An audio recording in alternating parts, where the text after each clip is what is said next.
Bíblia para a Igreja. A Epístola de Efésios, com João Paulo Thomaz de Aquino. Olá!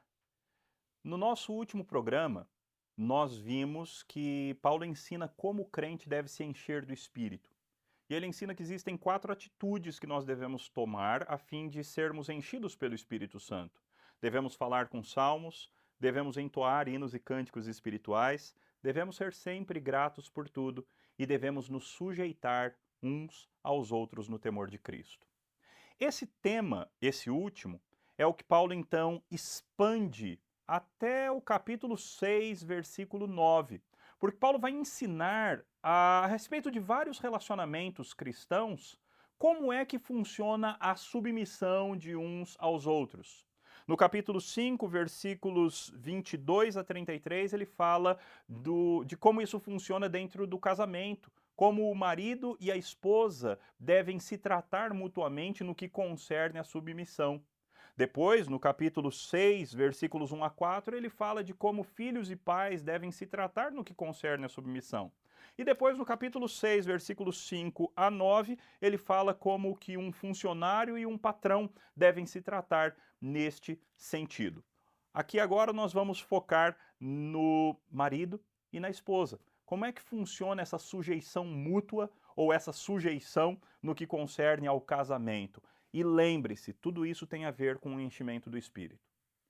Se você, esposa, se você, marido, ouve esse texto e obedece, isso vai ocasionar então que você seja um crente mais cheio do Espírito. O que o texto nos diz? Sujeitem-se uns aos outros no temor de Cristo. Esposas, que cada uma de vocês se sujeite ao seu próprio marido como ao Senhor. Porque o marido é o cabeça da esposa. Como também Cristo é o cabeça da igreja, sendo ele próprio o salvador do corpo. Como, porém, a igreja está sujeita a Cristo, assim também a esposa se sujeite em tudo ao seu próprio marido. Maridos, que cada um de vocês ame a sua esposa, como também Cristo amou a igreja e se entregou por ela, para que a santificasse, tendo-a purificado por meio da lavagem de água pela palavra, para a apresentar a si mesmo como igreja gloriosa, sem mancha, sem ruga, nem coisa semelhante, porém santa e sem defeito. Assim também, o marido deve amar a sua esposa como ama o próprio corpo. Quem ama a esposa, a si mesmo se ama, porque ninguém jamais odiou ao próprio corpo. Pelo contrário, o alimenta e cuida dele, como também Cristo faz com a igreja, porque somos membros do seu corpo. Eis porque o homem deixará o seu pai e a sua mãe e se unirá à sua mulher, tornando-se os dois uma só carne. Grande é esse mistério, mas eu me refiro a Cristo e à igreja. No entanto, também quanto a vocês, que cada um ame a própria esposa como a si mesmo, e que a esposa respeite ao seu marido. Note que Paulo ensina nessa lista de responsabilidades familiares ou domésticas, Paulo ensina a responsabilidade das esposas e dos maridos. E a responsabilidade da esposa, Paulo coloca nos termos da própria submissão que ele havia falado no versículo 21. Ele diz que a esposa tem uma obrigação de submissão, de sujeição, e por que não dizer até de obediência com relação ao seu próprio marido, assim como ela deve ser submissa ao Senhor. E aí então Paulo fundamenta isso. Por que a esposa tem essa obrigação? Porque o marido é o cabeça da esposa, assim como Cristo é o cabeça da igreja. Assim como a igreja, portanto, está sujeita a Cristo, assim deve também a esposa se sujeitar em tudo ao seu próprio marido. Várias vezes Paulo repete a palavra sujeição, porque o que ele quer é que as mulheres entendam que elas foram criadas como auxiliadoras e elas então devem uma submissão, uma sujeição ao seu marido.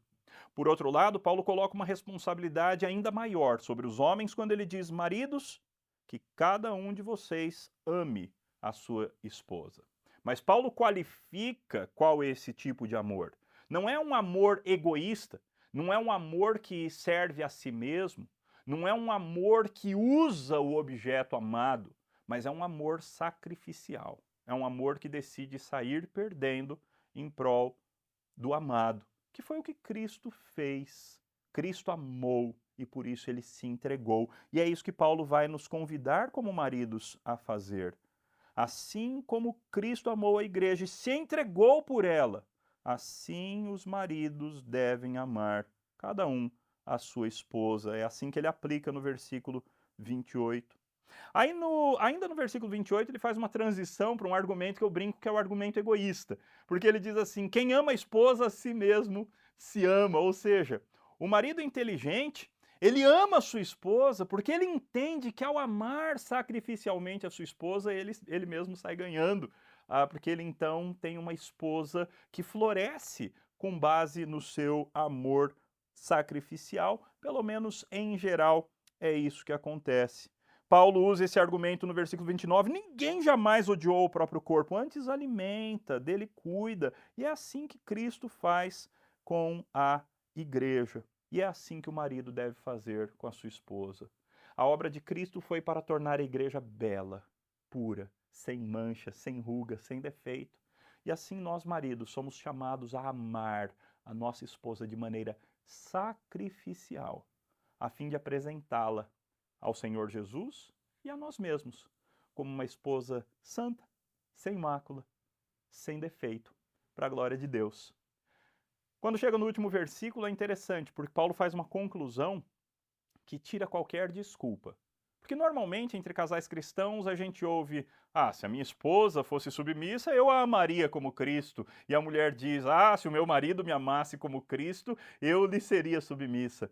Paulo acaba com essas desculpas no versículo 33, porque ele simplesmente mostra: faça o teu papel, não se importando com aquilo que o outro faz. No entanto, também, quanto a vocês, que cada um ame a própria esposa como a si mesmo e que a esposa respeite o marido. Então, não depende necessariamente de como seu cônjuge está agindo. Faça a tua parte. Até porque você faz por causa de Deus. E a recompensa virá dele. Que Deus te abençoe.